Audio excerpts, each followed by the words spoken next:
পুরুষরা যাকে নাম দিয়েছেন ত্রিয়া, কেন দিয়েছেন, কে দিয়েছেন, কেউ তা জানে না। কথায় আছে পুরুষরা ভাবেন যে ত্রিয়া, ভাবেন একরকম, বলেন অন্য কিছু, আর করেন অন্য কিছুই। কিন্তু সত্যিটা কি এটাই? আসল সত্যি হলো এটাই যে ত্রিয়া হলো সেই চরিত্রহীন পুরুষ আর কেউ নয়। সেই পুরুষ যারা নারীকে বলেন যে আপনি হলেন মা, আপনি হলেন দেবী, আপনি হলেন বোন। আর ভাবেন কি? ভাবেন যে এই নারী হলো আমাদের পায়ের ধুলো আর কিচ্ছু নয়। আর কি করেন? ওনাদের মাথায় ওনাদের খোপায় মালা পরিয়ে দিয়ে ভাবেন যে ওনারা হলেন তাদের পায়ের ধুলোর সমান। একজন নারীর সম্মান ভঙ্গ করেন, তাদের দাসী মনে করেন। ভুলবেন না, যত্র নারীয়াস্ত পূজ্যন্তে রমন্তে তত্র দেবতা। অর্থাৎ যেখানে নারীকে পুজো করা হয় সেখানে ঈশ্বর বাস করেন, আর যেখানে নারীকে অপমান করা হয় সেখানে ঈশ্বর এবং ভাগ্য এই দুই রুষ্ট হয়। মনে রাখবেন, যদি নারী কল্যাণকারী হতে পারেন তাহলে নারী মহাচণ্ডী রূপও ধারণ করতে পারেন। যদি একজন নারী মাতা হয়ে জন্মদান করতে পারেন তাহলে নারী মৃত্যু হয়ে বিনাশও করতে পারেন। যেখানে নারী অপমানিত হবেন সেখানে মহান ভারতও মহাভারতের পথে অগ্রসর হতে পারে।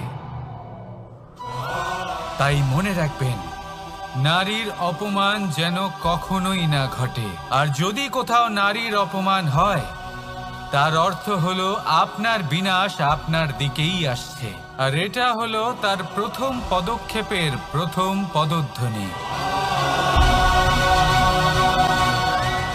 রাধা রাধা। বিজয়, বিজয় লাভের জন্য মানুষ কি না করে থাকে, যে কোনো সম্ভাব্য প্রচেষ্টা করে। কিন্তু নিজের বিজয় লাভের জন্য বাজিতে যা ইচ্ছে তাই রেখে দেওয়া কি উচিত কাজ? কখনোই নয়। নিজের হারানো সম্মান, নিজের হারানো সম্পত্তি, নিজের হারানো অধিকার ফিরে পাওয়ার শুধু একটাই পথ রয়েছে, আর তা হলো পুরুষার্থ, দ্রুতক্রিয়া নয়। যে মানুষ নিজেই হেরে গেছে, নিজেই নিজের জয়লাভ করার জন্য অন্য কাউকে কিভাবে বাজিতে রাখতে পারে? এ হলো সম্পূর্ণরূপে অনুচিত। অনেক সময় অনেক ধন লাভ করার জন্য, অনেক সম্পত্তি লাভ করার জন্য আমরা নিজের আসল ধন, আমাদের আপনজন, তাদেরকে হারিয়ে ফেলতেও প্রস্তুত হয়ে যাই। এটা একেবারেই উচিত নয়। যত বড়ই সংকট আসুক না কেন, আমাদের আপনজনদের আমাদের সাথেই রাখা উচিত। নিজের বিজয়ের জন্য ওনাদের বাজি রাখা ঠিক নয়। এই ভুল কেউ একজন করেছেন, আপনি তা ভুলেও করবেন না। রাধা রাধা। নারী জন্মসূত্রে কারোর কন্যা, ধর্মসূত্রে কারোর পত্নী, আর কর্মসূত্রে কারোর মা। আমাদের মনে এই ছবি আঁকা রয়েছে একজন নারীকে নিয়ে, তাই না? একটা অতুলনীয় ভূমিকা রয়েছে নারীদের আমাদের জীবনে, আর নারী ছাড়া আমরা কিছুই নই। কিন্তু অধিকার, সেখানে আমরা একটা ভুল করে বসি। যখন নারী একজন কন্যা থাকে, যখন সে জন্ম নেয়, তখন তার ওপর অধিকার থাকে তার পিতার। আর তারপর যখন বিয়ে হয়ে যায় তখন তার অস্তিত্বের ওপর অধিকার থাকে তার স্বামীর। আর যখন তিনি মা হন তখন নিজেই তিনি জীবনের সমস্ত অধিকার দিয়ে দেন তার সন্তানকে। কিন্তু আমরা কি কখনো এটা ভেবেছি এই জীবন হলো তার নিজের? যে নারী সবার কল্যাণ করছেন, তার জীবনের অধিকারও তার কাছেই থাকা উচিত, তাই না? তার নিজের জীবনের সিদ্ধান্ত সে নিজেই নিতে পারেন, নিজেই নিজের ভাগ্যের রচয়িতা হতে পারেন। আর এর জন্য আমাদের নিজেদের পাল্টাতে হবে, দৃষ্টিভঙ্গি পাল্টাতে হবে। কারণ এই ধারণা সেটা আজ বা কালকের ব্যাপার নয়, এটা ঘটে চলেছে বহু বছর ধরে আর চলতেই থাকবে যদি আমরা এটা না বদলাই। আর এটা তখনই সম্ভব হবে যখন আমরা নিজেদের মধ্যে পরিবর্তন আনব। তাই আজকের পর থেকে, এই মুহূর্ত থেকে কোনো নারীর ওপর অকারণ অধিকার স্থাপনের আগে সহস্রবার ভেবে দেখবেন। কারণ যখন নারী নিজের অধিকার কেড়ে নিতে বাধ্য হবেন, তখন শুধু এবং শুধুমাত্র বিনাশই ঘটবে। রাধা রাধা।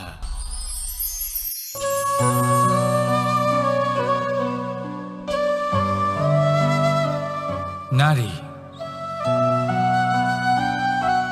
পুরুষরা যাকে নাম দিয়েছেন ত্রিয়া, কেন দিয়েছেন, কে দিয়েছেন, কেউ তা জানে না।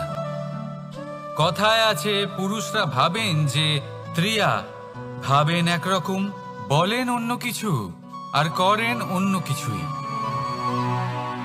কিন্তু সত্যিটা কি এটাই?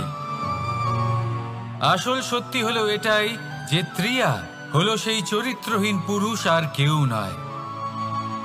সেই পুরুষ যারা নারীকে বলেন যে আপনি হলেন মা, আপনি হলেন দেবী, আপনি হলেন বোন। আর ভাবেন কি? ভাবেন যে এই নারী হলো আমাদের পায়ের ধুলো আর কিচ্ছু নয়। আর কি করেন?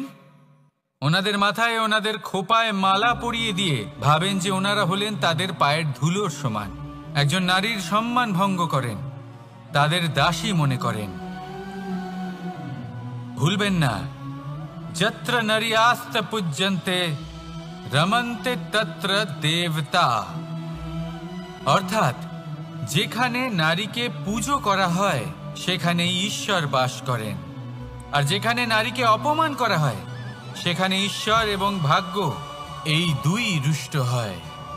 মনে রাখবেন, যদি নারী কল্যাণকারী হতে পারেন তাহলে নারী মহাচণ্ডী রূপও ধারণ করতে পারেন। যদি একজন নারী মাতা হয়ে জন্মদান করতে পারেন তাহলে নারী মৃত্যু হয়ে বিনাশও করতে পারেন। যেখানে নারী অপমানিত হবেন সেখানে মহান ভারতও মহাভারতের পথে অগ্রসর হতে পারে। তাই মনে রাখবেন, নারীর অপমান যেন কখনোই না ঘটে। আর যদি কোথাও নারীর অপমান হয় তার অর্থ হলো আপনার বিনাশ আপনার দিকেই আসছে। আর এটা হলো তার প্রথম পদক্ষেপের প্রথম পদধ্বনি। রাধা রাধা। যদি সন্তান কোনো দুষ্কর্ম করে তাহলে সেই অপরাধ শুধু কি সেই সন্তানের? না, যদি সন্তান দুষ্কর্ম করে তাহলে অপরাধী তার মাতা পিতাও, যারা পুত্রমোহর কারণে সেই অনুচিত কাজে তাকে বাধা দেননি। অপরাধী হলেন তার পিতামহ, যিনি নিজের কর্তব্যবোধের কারণে নিজের পরিবারের যত্ন নেননি, যিনি সন্তানকে কখনো শাস্তি দেননি। অপরাধী হলেন তার সেই গুরুও, যিনি নিজের শিষ্যের সেই দুষ্কর্ম দেখেও তাকে প্রতিহত করতে পারেননি। একজন হবু রাজার কর্তব্য হলো নিজের প্রজার কাছে সে যেন এক উদাহরণ প্রস্তুত করতে পারে। কিন্তু যদি এত অনুচিত উদাহরণ প্রস্তুত হয়ে থাকে তাহলে মা বাবার, বাড়ির বয়োজ্যেষ্ঠদের কর্তব্য হলো ওনারা যেন সেটা সেখানেই থামায়, হয় ভালোবেসে নয়তো শাস্তি দিয়ে। যদি না থামানো হয় তাহলে মহাভারত অবশ্যম্ভাবী। অনেক ব্যক্তির মনে একটা প্রশ্ন জাগে আমাকে আর রাধাকে নিয়ে। বলেন যে না আমি আর রাধা একসাথে থাকি, না আমাদের বিয়ে হয়েছে, আমি এখানে দ্বারকাতে ও ওখানে বর্ষণাতে, তাও এত ভালোবাসা কি করে? এ কেমন সম্পর্ক? আমি তাদের একটা সহজ কথা বলতে চাই। আপনি কখনো আয়নার দিকে দেখেছেন? নিজের দুই চোখের দিকে তাকিয়ে জিজ্ঞাসা করুন, এই দুই চোখ একসাথে কেন বন্ধ হয়, একসাথে কেন খোলে, একসাথে কেন ঘুমোয়, একসাথে কেন কাঁদে? আজীবন কোনো এক মানুষের সাথে সম্পর্ক রাখা অবশ্যই সম্ভব, তাদের সাথে দেখা না করে। আমার আর রাধার ভালোবাসাও কিছুটা এরকমই, আর কিছুটা এরকমই হয় ভালোবাসা দুই নয়নের মতো, যারা কখনোই মিলিত হবে না কিন্তু চিরকালের জন্য একসাথে জুড়ে থাকবে। এই অনুভূতি নিঃস্বার্থ হয়, আর এই নিঃস্বার্থ ভালোবাসা আপনাকে আনন্দের পথে অগ্রসর করে। জীবনে সবসময় নিঃস্বার্থভাবে ভালোবাসুন, শুধুমাত্র আনন্দই পাবেন। তাহলে আসুন আমার সাথে নিঃস্বার্থভাবে ভালোবেসে বলুন, রাধা রাধা। মানুষ, কোনো ব্যক্তির নির্মাণ হয় কিভাবে?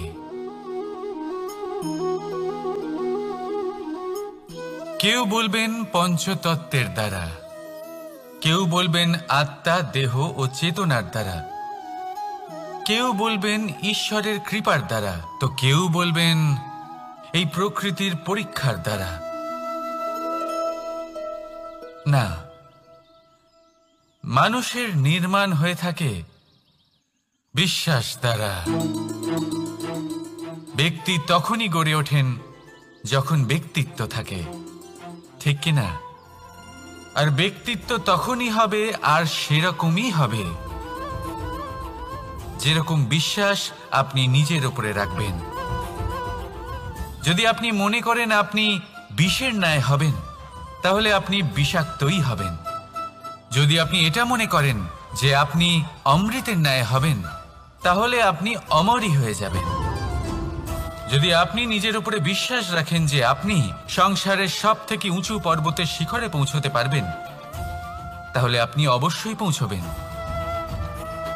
যদি আপনার এরকম মনে হয় যে আপনি এরকম কখনো করতে পারবেন না, তাহলে এরকম কখনোই হবে না। ভেবে দেখবেন, বিশ্বাসের মধ্যেই বিশ্ব বাস করে থাকে, তো আপনার অস্তিত্ব কেন করবে না? যেমন বিশ্বাস আপনি নিজের উপরে রাখবেন, তেমনই আপনি হয়ে উঠবেন। সেই জন্য নিজের উপরে বিশ্বাস রাখুন,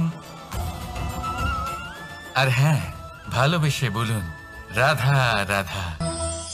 শত্রুতা, একজন মানুষ অন্য মানুষের সাথে শত্রুতা করে বসেন। দুজন ঘনিষ্ঠ বন্ধু, এমনও এক সময় আসতে পারে যখন এনারা একে অপরের শত্রু হয়ে ওঠেন। এর অনেকগুলো কারণ হতে পারে, কিন্তু মূল কারণ হলো আলোচনা। আগে হ্যাঁ, আপনি যদি কারোর বিষয়ে আলোচনা করেন তাহলে সে আপনার শত্রু হয়ে যেতে পারে। এবার মনে একটা প্রশ্ন আসতে পারে যে এটা কিভাবে সম্ভব হতে পারে? আলোচনা, এটা তো অত্যন্ত জরুরি। যদি আমি নিজের বন্ধুর খারাপ কাজের বিষয়ে আলোচনাই না করি, তাহলে সে শুধরবে কি করে? এ কথা সত্যি যে আলোচনা আবশ্যক, কিন্তু তার থেকেও বেশি গুরুত্বপূর্ণ এবং আবশ্যক হলো আপনার এই সিদ্ধান্ত। সিদ্ধান্ত এটাই যে আপনার এই আলোচনা কোন স্থানে করবেন। যদি এটা সবার সামনে করবেন ভাবেন, তাহলে তা অপমানও হয়ে যেতে পারে। যদি এটা আলাদাভাবে করেন, তাহলে তা পরামর্শ হয়ে যায়। অপমান কেউ স্বীকার করতে পারেন না, কিন্তু পরামর্শ সকলের ভালো লাগে। তাহলে যদি আপন কারোর জন্য ভালো কিছু চান, কাউকে শুধরে দিতে চান, আর আপনার মনে হয় আলোচনা আবশ্যক, তাহলে সর্বপ্রথম সময়, পরিস্থিতি আর স্থানের কথা মনে রাখবেন, নয়তো এই আলোচনা আপনাকে খুব ভোগাতে পারে। তাহলে আসুন আমার সাথে ভালোবেসে বলুন, রাধা রাধা। আপনার জীবনেও কি সমস্যা রয়েছে? অবশ্যই থাকবে। প্রত্যেকের জীবনেই সমস্যা থাকে। প্রত্যেক মানুষ জিজ্ঞাসাও করেন যে এই সমস্যা আসলে কি আর কেন আসে এ জীবনে। আপনাকে একটা কথা বলে দিই যে সমস্যা আসলে সেটা নয় যা আপনার পথে বাধা সৃষ্টি করে, বরং সমস্যা হলো সেটাই যেটা আপনি তখন দেখতে পান যখন আপনার একাগ্রতা আপনার পথ থেকে, আপনার লক্ষ্য থেকে সরে যেতে থাকে। আর এই সমস্যাগুলি দূর করার জন্য, এর সমাধান করার জন্য একটাই পথ আছে, নিজের সমস্ত ভাবনা আরো একবার একাগ্র করুন নিজের পথের দিকে, নিজের লক্ষ্যের দিকে। আপনার সমস্ত ভাবনা যদি কেন্দ্রীভূত হয় নিজের লক্ষ্যে, তাহলে এই সমস্যা দূরে থাকবে। যদি এরকম না হয়, যদি আপনার মন একটু অন্যদিকে চলে যায়, তাহলে এই সমস্ত সমস্যা আবার সামনে চলে আসে আর বাড়তেও থাকে। দেখুন, যেখানে আপনার লক্ষ্য রয়েছে, বান যদি সেখানেই চালাতে হয়, তাহলে দৃষ্টি তো সেদিকেই রাখতে হবে। তবেই তো আপনি সেই লক্ষ্য ভেদ করতে পারবেন। সেই জন্য মনে রাখবেন, সর্বদা লক্ষ্য রাখবেন নিজের পথে, সেই পথেই সামনে এগোতে থাকুন নিজের লক্ষ্যের দিকে। আপনি যত সামনে এগোতে থাকবেন, এই সমস্যা তত পিছিয়ে যাবে। তাহলে আসুন, আমার সাথে ভালোবেসে বলুন, রাধা রাধা। এই পাখিরা সত্যি খুব সুন্দর, আমার খুব ভালো লাগে। আপনি নিশ্চয়ই শুনে থাকবেন যে কিছু পাখির কাছে ডানা অবশ্যই থাকে, কিন্তু উড়তে পারে না। তারা চায় উঁচু আকাশে উড়ে বেড়াতে এবং মেঘেদের সাথে কথা বলতে, করতেই পারে না। এবার এই সংসারেও পাওয়া যায় ঘুড়িও। এদের মধ্যে না জীবন আছে, না প্রাণ আছে, আর না আছে ডানা, কিন্তু এরা আকাশের সাথে কথা বলে, হাওয়ার বেগের সাথে কথা বলে, আনন্দ করে, উৎফুল্ল হয়ে ওঠে, আকাশে জীবনের কিছু মুহূর্ত কাটায়।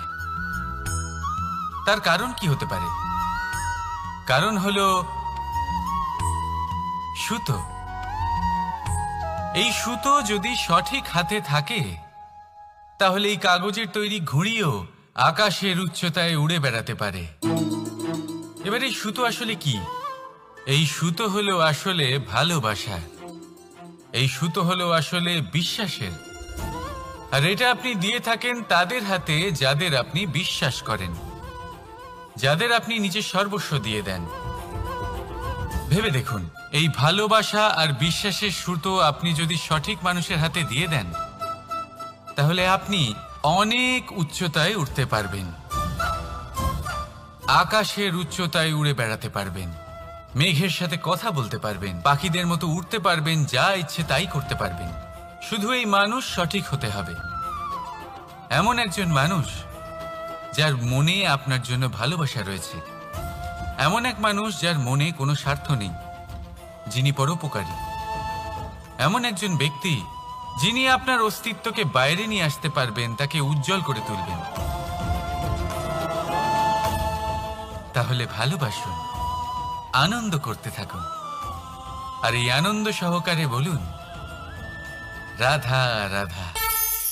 আমরা সকলে এমন ব্যক্তির সাথে থাকতে চাই যারা খুব মিষ্টি কথা বলেন, যাদের ব্যবহার আমাদের ভালো লাগে, যারা দেখতে সুন্দর হন, যাদের আমরা পছন্দ করি। আর সবসময় এমন ব্যক্তির থেকে দূরে থাকতে চেষ্টা করি যাদেরকে আমরা পছন্দ করি না, যাদের কথা আমাদের খারাপ লাগে, যাদের কথা একটু কঠোর হয়। আমরা সবসময় চেষ্টা করি এদের থেকে দূরে থাকার, ঠিক কিনা? কিন্তু যদি বাস্তবটা দেখি, তাহলে এই কঠোরতা জীবনে শান্তির প্রলেপ দেয়।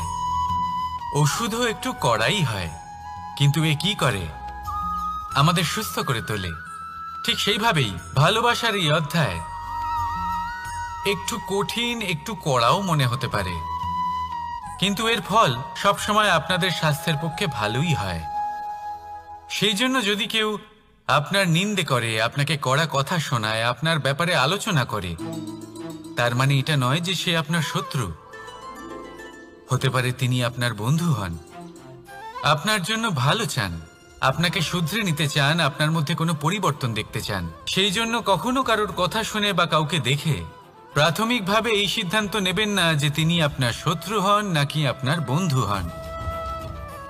এমনও শত্রু হয়ে থাকেন যে গুড়ের মতো মিষ্টি মিষ্টি কথা বলে আসলে আপনাকে বিষ পান করিয়ে দেবেন। আর এমনও বন্ধু থাকেন যারা আসলে নিমের মতো কড়া কথা বলেন কিন্তু আপনাকে অমৃত পান করান। এদের মধ্যে পার্থক্য করতে জানতে হবে, কে আসলে শত্রু হন আবার কে আসলে মিত্র হন। এই পার্থক্য যখন আপনি করতে শিখবেন তখন আপনি এই সংসারের সব থেকে সুখী প্রাণী হয়ে উঠবেন। এই পার্থক্য বোঝা সহজ নয়, কিন্তু অবশ্যই আবশ্যক। রাধা রাধা। অসুখ। এমন কোনো মানুষ আছেন এই সংসারে যার অসুখ করে না?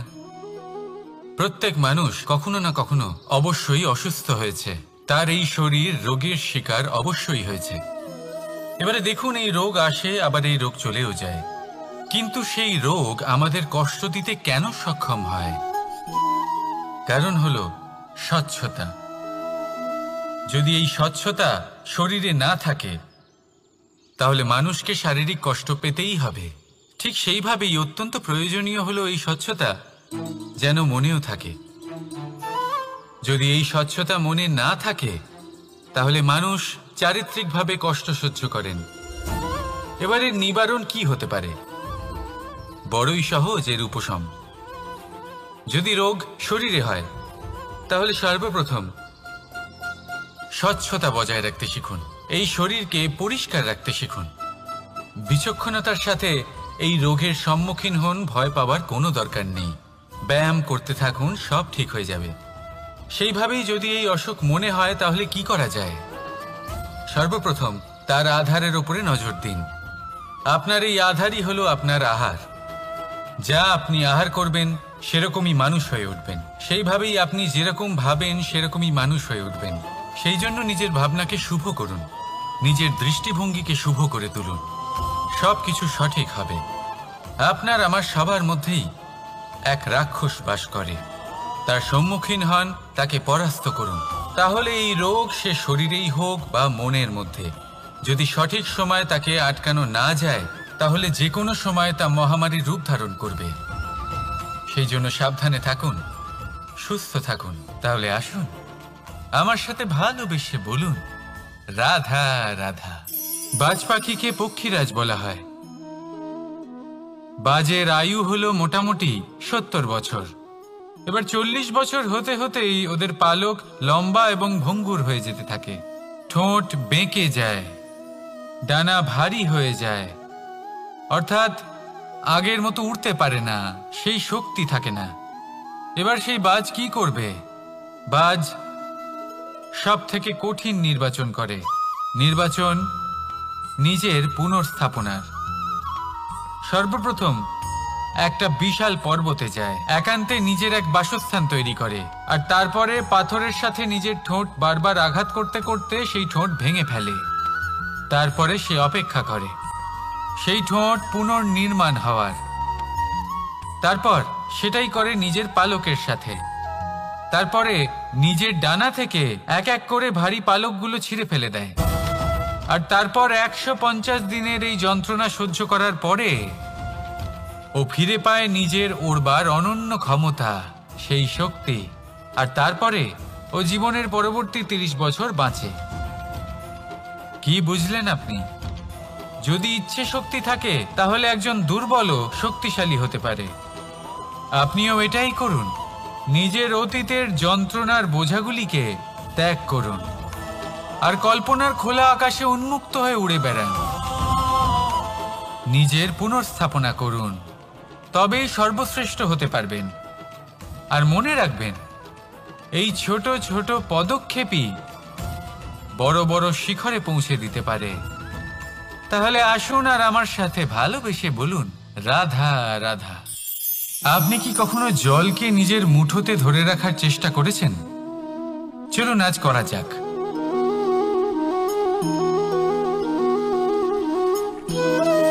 যদি আপনি নিজের মুঠো জোরে বন্ধ করেন, জল ধরে রাখতে পারবেন না। যদি আপনি তাকে এমনি বইতে দেন, তাহলে ও নিজের পথ নিজেই করে নেবে আর আপনার হাতেও থেকে যাবে। আমাদের জীবনও হলো কিছুটা এরকম, জলের মতো। নিজের পথ নিজেই করে নেয় এই জীবন। প্রত্যেক সমস্যার সমাধান নিজেই করে নেয় এই জীবন। তাই জীবনে যখন কোনো পরিস্থিতি আমাদের প্রতিকূল হয়ে থাকে, কিছুই হয়তো আমরা বুঝতে পারছি না, কিছুই যখন বসে থাকে না, তখন আমরা হতাশ হয়ে পড়ি, নিরাশ হয়ে পড়ি। আর এটাই করা উচিত নয়। শান্ত মনে দেখতে হবে যে এই জীবনে আসলে কি ঘটে চলেছে। কষ্ট সবাই ভোগ করেন। কষ্ট পেলে কেউ রেগে যান, রেগে গিয়ে পরাক্রম দেখান। এটাই তো করা উচিত নয়। শান্ত মনে সেটাই করতে হবে যা জীবন আমাদের শেখাতে চাইছে। জীবন আমাদের সব শিখিয়ে দেবে, শুধু মনে রাখবেন কখন প্রয়াস করতে হবে আর কখন আমাদের প্রতীক্ষা করতে হবে, সেটা আগে আপনাকে বুঝতে হবে। তাহলে আসুন আমার সাথে ভালোবেসে বলুন, রাধা রাধা। বল, শক্তি, পরাক্রম এই সংসারের বিকাশের মূল।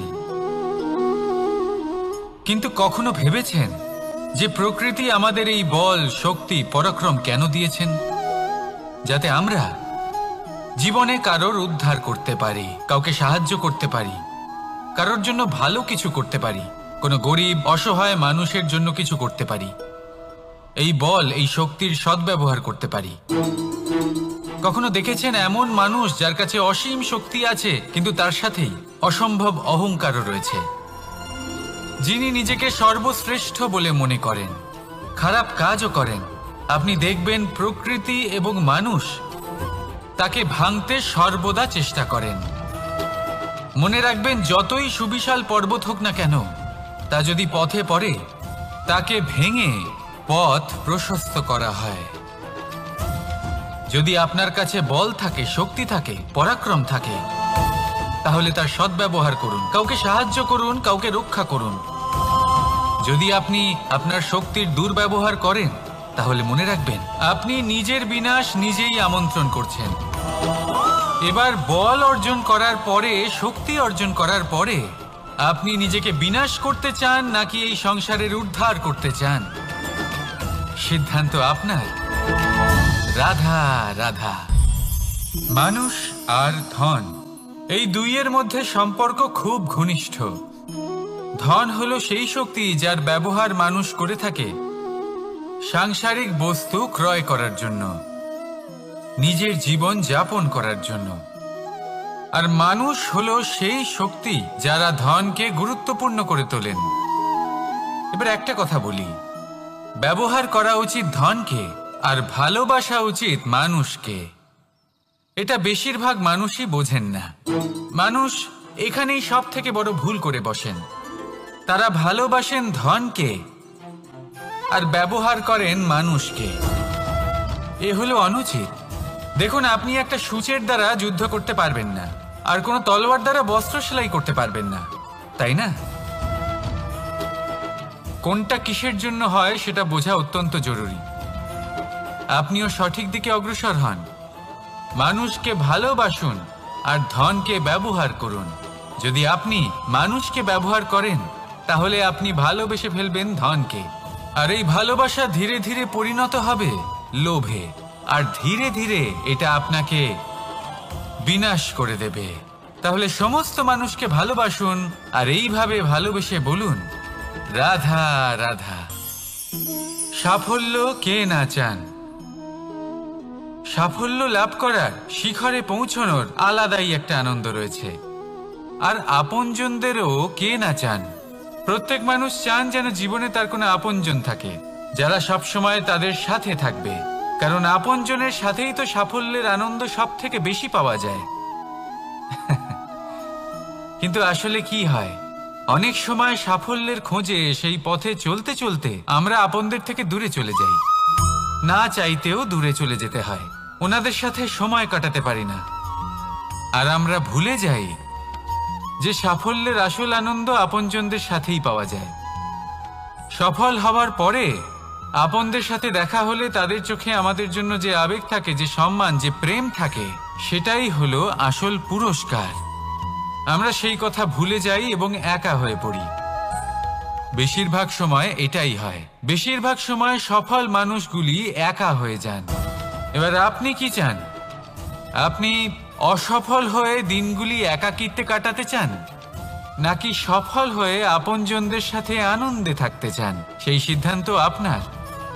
সাফল্যের পেছনে ছুটুন, নিজেকে উজাড় করে দিন, কিন্তু আপনজনদের সঙ্গ ত্যাগ করবেন না। সেই আপনজন যারা আপনার সাফল্যের জন্য দায়ী, সেই আপনজন যিনি আপনার সাফল্যে আনন্দ পান, সুখ লাভ করেন, তাদের কখনো ত্যাগ করবেন না। আসুন আমার সাথে ভালোবেসে বলুন, রাধা রাধা। ভগবান আর ভক্ত যখন এক আকার হয়ে যায়, যখন ভক্ত তার ভগবানের প্রতি এবং নিজের জীবনের উদ্দেশ্যের প্রতি সম্পূর্ণরূপে সমর্পিত হয়, তখন জন্ম নেয় ভক্তি। এই সংসারের সমস্ত আশা হয়তো আপনার সঙ্গ ত্যাগ করে দিতে পারে, তখনও ভক্তি সাথে থাকবে। ভক্ত আর ভগবান যখন এক আকার হয়ে যায়, তাদের মধ্যে কোনো পার্থক্য থাকে না।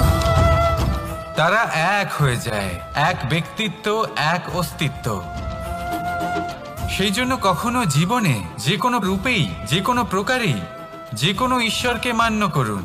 মনের মধ্যে শ্রদ্ধা ভাব জাগ্রত করুন, মনে ভক্তি ভাব জাগ্রত করুন। এই সমগ্র সংসারে সব কিছু আপনাকে ছেড়ে চলে গেলেও তখনও এই ভক্তি শুধুমাত্র আপনার উত্থান ঘটাবে। তাই মনে ভক্তি জাগ্রত করুন আর আমার সাথে ভালোবেসে বলুন, রাধা রাধা। শব্দই হলো শূন্য, শব্দই হলো আরম্ভ, শব্দই হলো অন্ত, শব্দই হলো অমর, শব্দই হলো ব্রহ্ম। এই শব্দ হলো অত্যন্ত বিশেষ।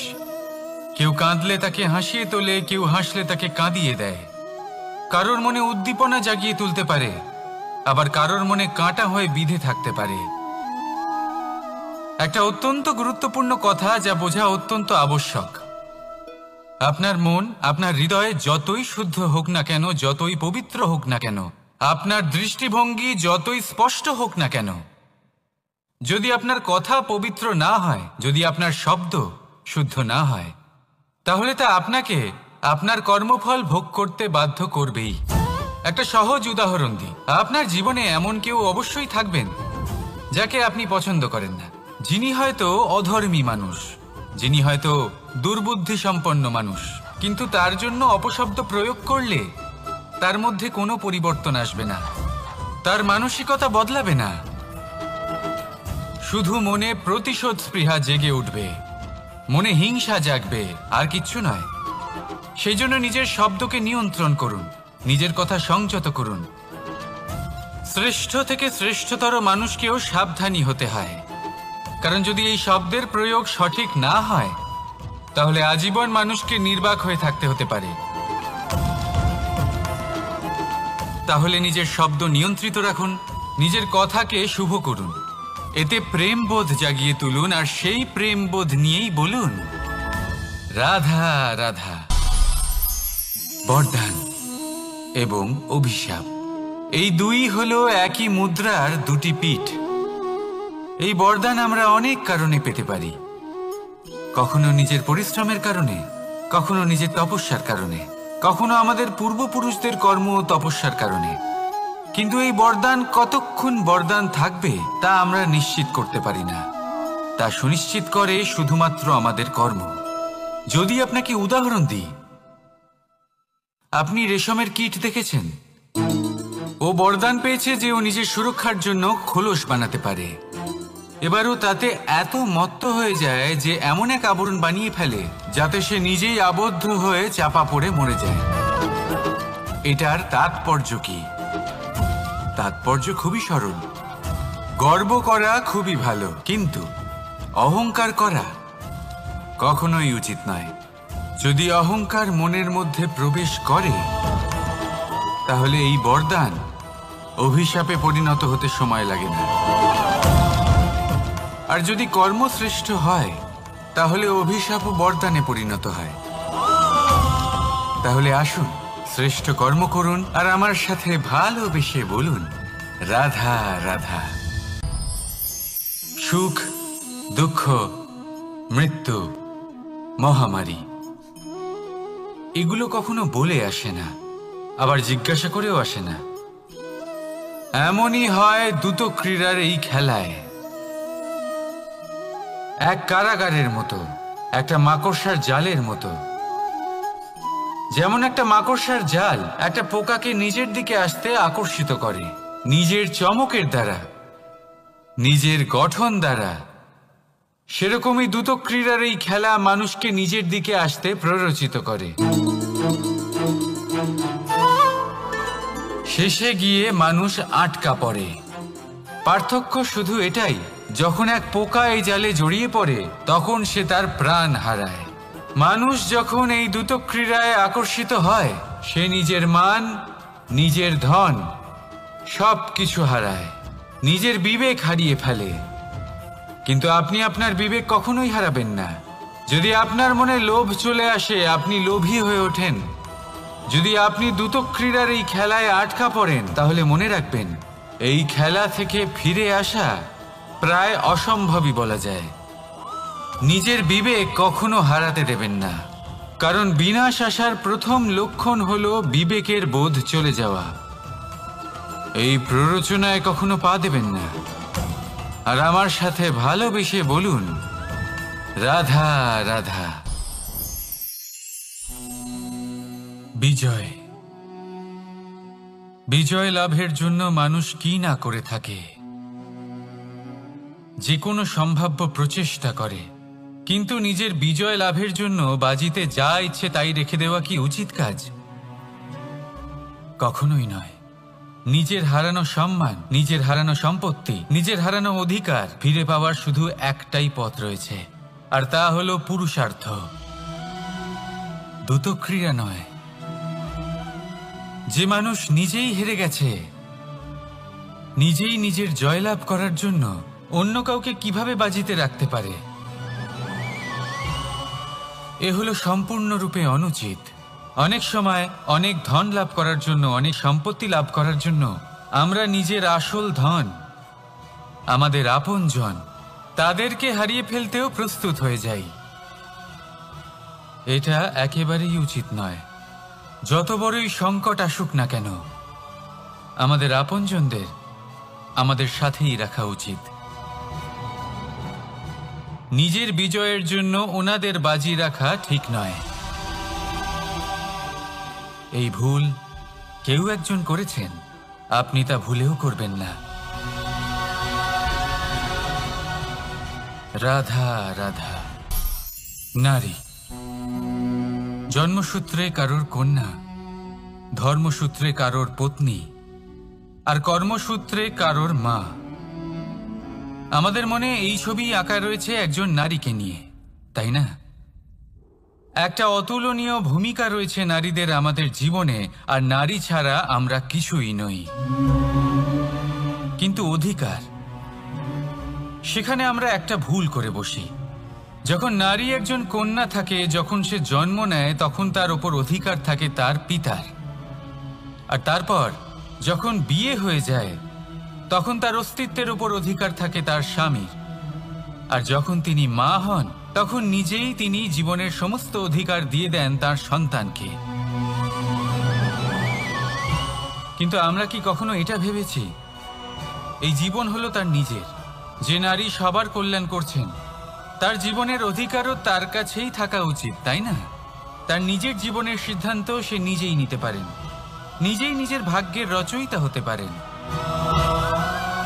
আর এর জন্য আমাদের নিজেদের পাল্টাতে হবে, দৃষ্টিভঙ্গি পাল্টাতে হবে। কারণ এই ধারণা সেটা আজ বা কালকের ব্যাপার নয়, এটা ঘটে চলেছে বহু বছর ধরে আর চলতেই থাকবে যদি আমরা এটা না বদলাই। আর এটা তখনই সম্ভব হবে যখন আমরা নিজেদের মধ্যে পরিবর্তন আনব। তাই আজকের পর থেকে, এই মুহূর্ত থেকে কোনো নারীর ওপর অকারণ অধিকার স্থাপনের আগে সহস্রবার ভেবে দেখবেন। কারণ যখন নারী নিজের অধিকার কেড়ে নিতে বাধ্য হবেন তখন শুধু এবং শুধুমাত্র বিনাশই ঘটবে। রাধা রাধা।